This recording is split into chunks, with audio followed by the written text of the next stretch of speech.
Connection is the key. Moses, this is the Lord, and I have a special job I need you to do. I need you to lead my people out of the land of Egypt. But Lord, I cannot do that. I do not communicate well with others, or to speak in front of others well, and I have no experience in this field of work.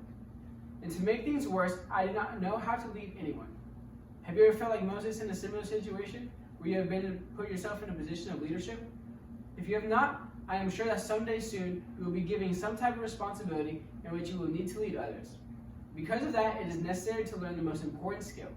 Just like Moses was able to learn to become effective leaders, the best news is you can learn and practice this skill since most people are not born with this talent.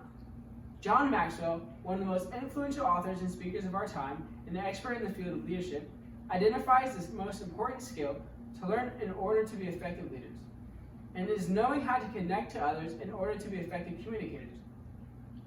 Well, let us go back in the story of Moses, knowing that he lacked this ability and recognize that what the Lord taught him is exactly the same message that Maxwell teaches in his book.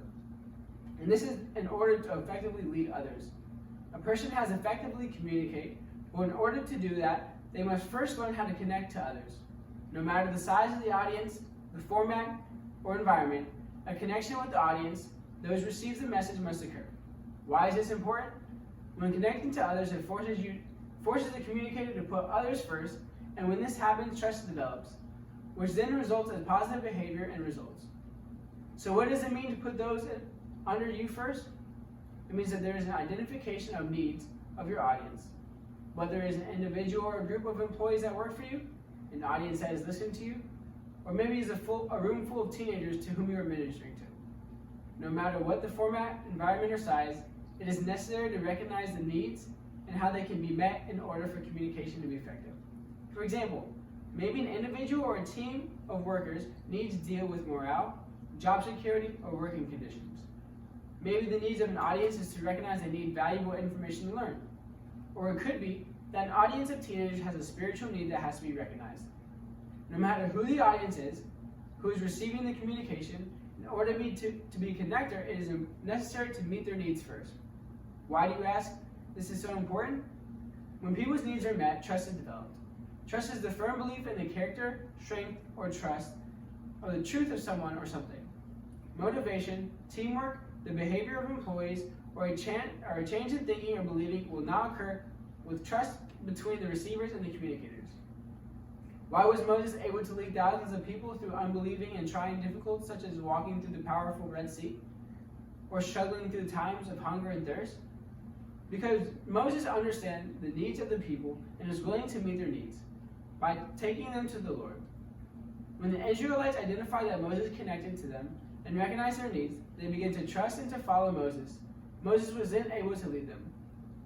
So then, what is the result that can occur when an effective leader knows how to connect to people to whom they are communicating to? Those receiving the message will respond positively. One of the best examples, it was in the book Leaders Eat Last by Simon Sinek.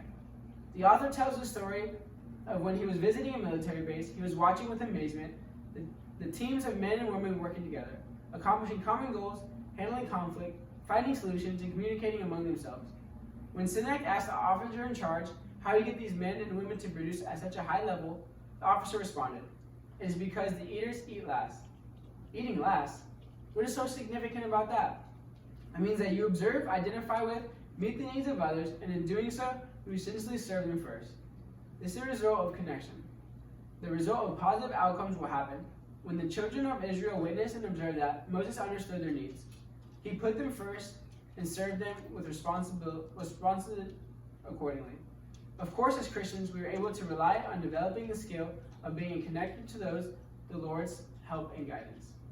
Even though this is not a natural talent and requires work and determination, it can be learned. In closing, it is important to remember that one of the most important skills of communication is learning the art of connecting to others. When a leader is able to connect first, communication becomes more effective than true leadership can occur.